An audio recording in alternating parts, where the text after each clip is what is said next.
Olá, estudante! No vídeo a seguir, você vai aprender um pouco sobre Edgar Morin e seus pensamentos voltados para a educação. Mas, afinal de contas, quem foi Edgar Morin? O seu nome verdadeiro é Edgar Morin. Ele ficou conhecido como arquiteto da complexidade, algo que a gente vai explicar mais à frente. Além disso, ele também ficou famoso pelas críticas feitas à fragmentação de saberes, que significa basicamente a separação dos saberes em várias matérias, algo que ele não aprovava tanto. A teoria da complexidade foi criada por Morin, e quando falamos de complexidade, automaticamente precisamos pensar em algo complexo. Mas o que seria algo complexo? Complexo é tudo aquilo que é tecido junto. Parece bem difícil de entender, né? Mas é só imaginar uma aranha tecendo as suas teias até formar um só resultado. De forma geral, é uma junção de várias partes para formar uma coisa só. Pensando sobre essa perspectiva de complexidade, Edgar Morin buscava atribuir esse pensamento à educação. Como foi dito anteriormente, Morin não era muito familiarizado com a fragmentação de saberes, então ele criou o método da complexidade para substituir esse método tradicional e provar que, separando esses saberes, eles não estão se relacionando entre si, estão se tornando independentes. As pessoas não aprendem, elas apenas acumulam várias informações de cada matéria. Além da teoria da complexidade, Morin também ficou conhecido quando falou sobre os buracos negros da educação. Esses buracos seriam basicamente aquilo que impedia que os programas educativos dessem realmente certo. Para Morin, esses buracos engoliam os sistemas educacionais porque esses mesmos sistemas ignoravam o que ele chamou de 7 pontos principais para que a educação conseguisse avançar.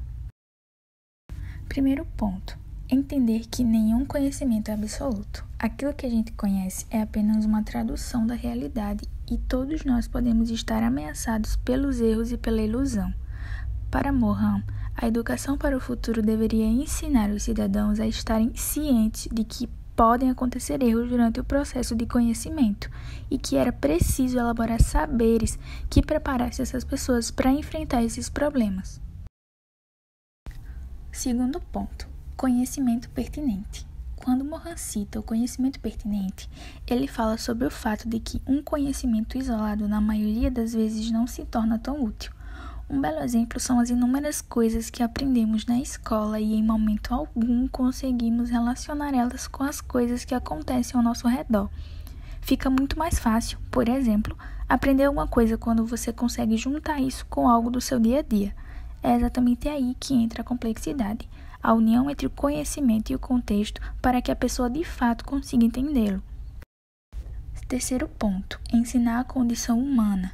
Quando Morin fala sobre a condição humana, ele se refere à conscientização e educação das novas gerações para que elas entendam que nós, seres humanos, mesmo sendo separados por diferenças culturais, somos também uma unidade.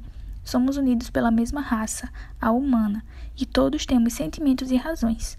Um belo exemplo da praticidade de pôr em prática a condição humana é quando entendemos a importância de respeitar todos os seres humanos, independente de cor, etnia, religião ou cultura. Quarto ponto: ensinar a identidade terrena. De modo geral, Morin quis dizer que é preciso ensinar a aprender, dividir, comunicar, respeitar e cultivar o sentimento de pertencimento ao planeta que vivemos. Isso é necessário para que as futuras gerações protejam e respeitem cada vez mais o lugar que vivem. Quinto ponto: enfrentar as incertezas. É preciso ensinar a geração do futuro a estar pronta para o inesperado, porque, como foi dito antes, ninguém está imune ao erro. É importante lidar com essas incertezas e frustrações e entender que não tem problema nenhum errar, que está tudo bem e que é preciso sempre seguir em frente. Sexto ponto: ensinar a compreensão. Quando Morin fala de ensinar a compreensão, ele não se refere à compreensão da matemática, da lógica ou de algum assunto difícil. Ele se refere à compreensão humana. A próxima geração precisa aprender a ouvir, compreender e se colocar no lugar do próximo. Sétimo ponto: ética do gênero humano. No último ponto que destacou, Morin fez uma junção de todos os outros que foram citados anteriormente.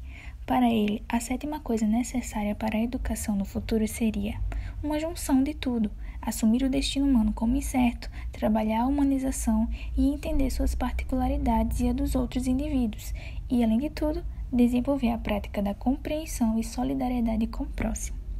Por hoje é só, mas eu espero que tenha compreendido e que atribua algum desses pensamentos no seu dia a dia.